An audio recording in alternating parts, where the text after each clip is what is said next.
ପାଞ୍ଚ କିମି ଦୂରତା ମଧ୍ୟରେ 10ମ ଶ୍ରେଣୀ ପରୀକ୍ଷା କେନ୍ଦ୍ର ସ୍ଥାପନ ନେଇ ଆମରଣ ଅନଶନ।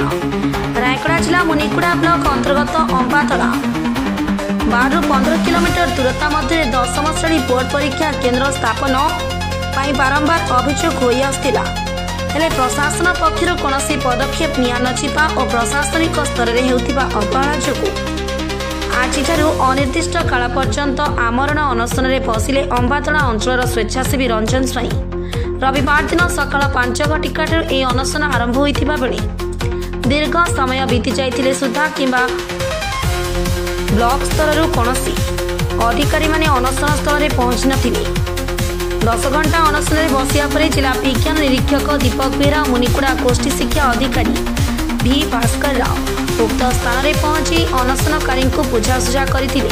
ସୁଦ୍ଧା ଅନଶନକାରୀ ସମାଜସେବୀ ରଞ୍ଜନ ସ୍ୱାଇଁ ତାଙ୍କର ଅନଶନ ଜାରି ରଖିଥିବା ଜଣାପଡ଼ିଛି। ଘଟଣାକୁ ନେଇ ଅଞ୍ଚଳରେ ଏକ ପ୍ରକାର ଅସନ୍ତୋଷ ଦେଖାଦେଇଥିବା ବେଳେ ଅଭିଭାବକ ଓ ବୁଦ୍ଧିଜୀବୀ ମହଲରେ ବିସ୍ମୟ ପ୍ରକାଶ ପାଇଛି।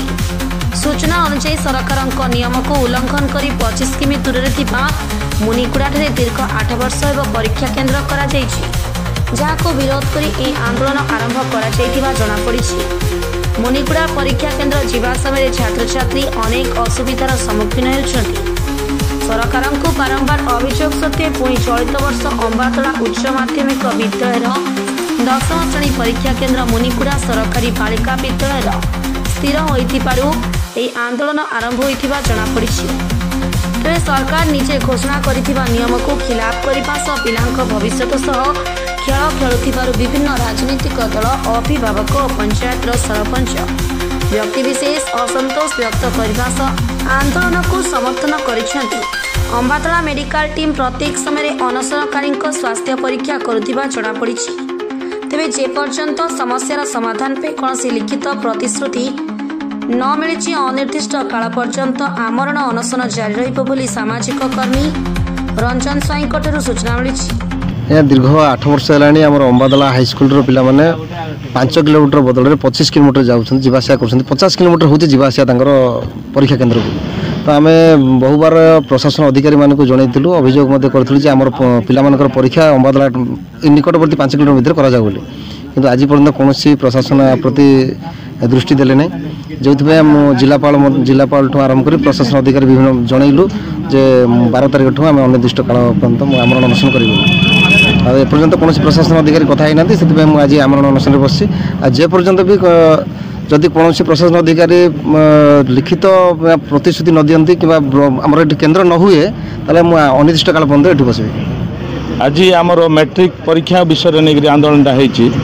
আজি সরকারଙ୍କର এই মনোমুখী কারণে সরকারଙ୍କର যে অবহেলা কার্য হচ্ছে সে কার্য প্রতি আজ আমরণ আন্দোলন চালিছে।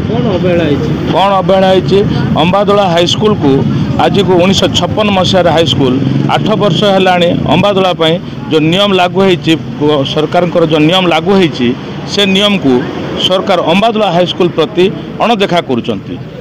से नियमटा को आम पिला जाइकरी मुनिगुड़ा 26 किलोमीटर जाइकरी एग्जाम दौरान 26 किलोमीटर रे 2 थर एक्सीडेंट दुईटा ट्रेन लाइन अच्छी से बहुत समस्या सम्मुखीन होकर पिला परीक्षा दे पारना। आउ पिला मानकर समस्या को लेकर अभिभावक आमर समाजसेवी समस्ते आज दृढ़ निंदा करी आज आम अमरण अनशन बस।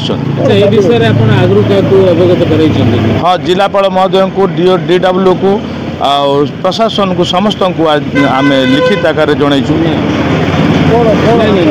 समस्या नहीं कि आम आगु बहुत बार अभियोग करूँ एवं ये अम्बातळा पिला परीक्षा केन्द्र निकट में करने आम अभियोग कलु। यही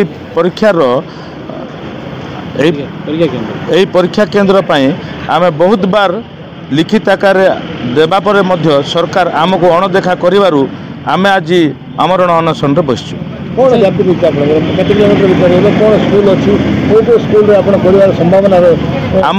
आम इठी 2 किलोमीटर रे अच्छी इच्छापुर हाईस्कूल आमर रानीपिंडा हाईस्कूल रघुबारी अच्छी 7 किलोमीटर रे ए स्कूल रे सरकार चाहिए करें मात्र एत दूर को 26 किलोमीटर को पठे सरकार आम नमस्कार। आज मो ना हूँ गुरुबारी भई मामलाबाद सरपंच। आज ये आंदोलनटा होची आमर सरकारी उच्च माध्यम विद्यालय आज की 1956 वर्ष है जहाँ आमर पे मैट्रिक परीक्षा ये जमी चलूला सेमती होगा आम आंदोलनटा करूँ।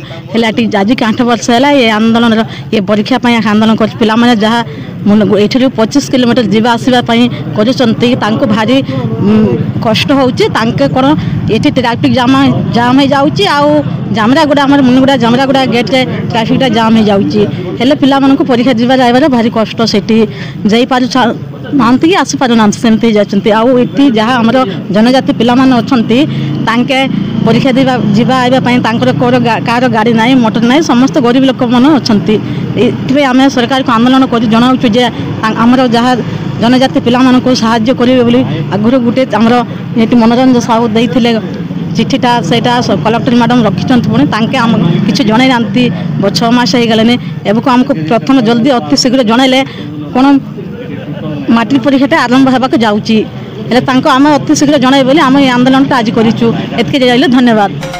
रायगड़ा जिलूर संजय कुमार नाग रिपोर्ट फास्ट न्यूज ओडिशा।